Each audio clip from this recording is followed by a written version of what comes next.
As numismatists know, unique means one of a kind, and as an authority on coins and paper money, Donald H. Kagin is definitely unique. Not only is he the owner of one of the longest tenured, full-service numismatic companies in the country, his numerous honors and achievements include the first ever doctorate in numismatics ever granted in the United States. Kagin's was founded by Don's father, Art Kagin, in 1933. Ever since, the company has enjoyed a worldwide reputation as a preeminent numismatic firm.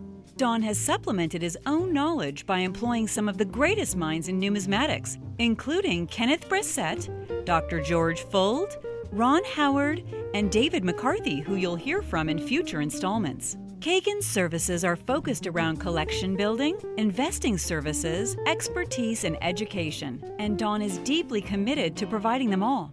Dr. Kagin's philosophy on collecting and investing in numismatic items is clear. He seeks the rarest and most historically significant coins, coins that tell a story. His acquisition of the Brazier E.B. Onbrest doubloon and rare Pioneer gold coins offer perfect examples. He also encourages coin enthusiasts to differentiate collectible coins from investments and to buy the right coins at the right times. Don's fields of expertise include Pioneer gold coins, United States currency, and numismatic investments, and he touches on all of them in this video. We hope you enjoy his fascinating stories and wise counsel, and watch the PCGS website for future segments featuring Don and Kagin's Incorporated. I guess we're the nation's oldest family-owned coin company now, with my father starting the business in 1933.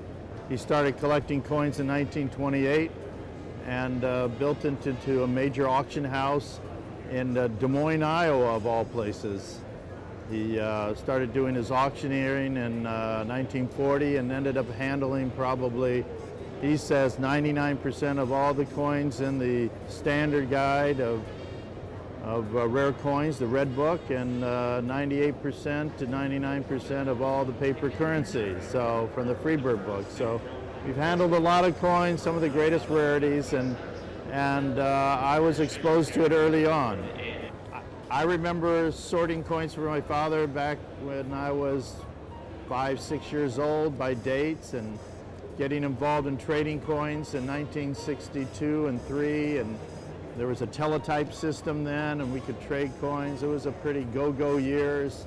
And then I went to school, to college, and worked for my father and uncle in 1968 while I was going to college and getting my BA degree in history and numismatics. And then I went on to get the nation's first PhD degree in numismatics, and it's been extremely rewarding. Besides writing a couple of books on coins and investing and coins, particularly of the gold rush periods, I've been able to be involved in various boards and organizations and associations in helping to advance and educate people in our industry. Pioneer Gold is the history of entrepreneurism during the gold rush periods in our nation's history. There are 3 of them. And Southern Appalachia in 1830, certainly the California gold rush, 1848 to 56, and then Colorado, Pikes Peak or Bust, 1860-61. Many people don't understand or know about the first one, particularly in the Southern Appalachia area, North Carolina and Georgia. But that's where gold for our nation first came from. And I got interested in this field because my father and uncle were interested in this field. But to me, it's probably the most interesting, fascinating part of our history, of our nation, and really brought out the true entrepreneur, pioneer spirit in our nation. And because this was necessity money, because the government wasn't reacting quickly for political or whatever reasons to help out the people in the areas as they grew. They were undeveloped areas economically, and they were in a barter system or subsistence farming, and when you had an influx of all these miners coming into the area using this gold dust in trade, it was very ineffective.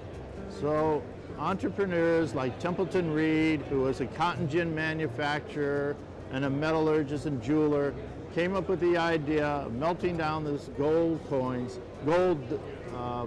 dust, and creating coins with his name on it that circulated for money. And that was in 1830, and that was the first privately issued gold coin in our nation. Well, we try to find things that you can't find very easily anywhere, and the rarest and the finest. That's always been a hallmark. You'll come to our table, or you go to Kagin's when you can't find what you want somewhere else. We handle what we think are some of the coolest items on the planet. And they can be not just US coins or paper money, but also foreign coins. And today I have here the largest silver coin ever made, the largest silver denomination coin made in the world for circulation, a 10-thaler piece. This was made in Germany. And the first gold coin in the world, the coin of Croesus from 550 BC. These coins tell a story, and we love coins that tell a story and are artistically interesting, historically important, and just fun and interesting to own. That's what we love. And usually we want them in the finest condition too, because that's what our clients want, and it really, that's what appeals to most people. Certainly the bracelet doubloon, the first gold coin, strictly American gold coin in our nation, that includes the colonial period, is historically America's most historical coin, and maybe the most important coin in the world, because it started the whole idea of a coinage for our nation when Ephraim Brescher, a next door neighbor to George Washington, started issuing these gold coins about the size of a US $20 gold piece today. And these are called 8 escudo coins, and the Brescia doubloon was worth about $15 at the time. So this was the first distinctive American coin, and there are a number of them, but he only made one where he took his initials and stamped them on the eagle's breast, and then decided that the rest should go on the wings so it wasn't so distractive.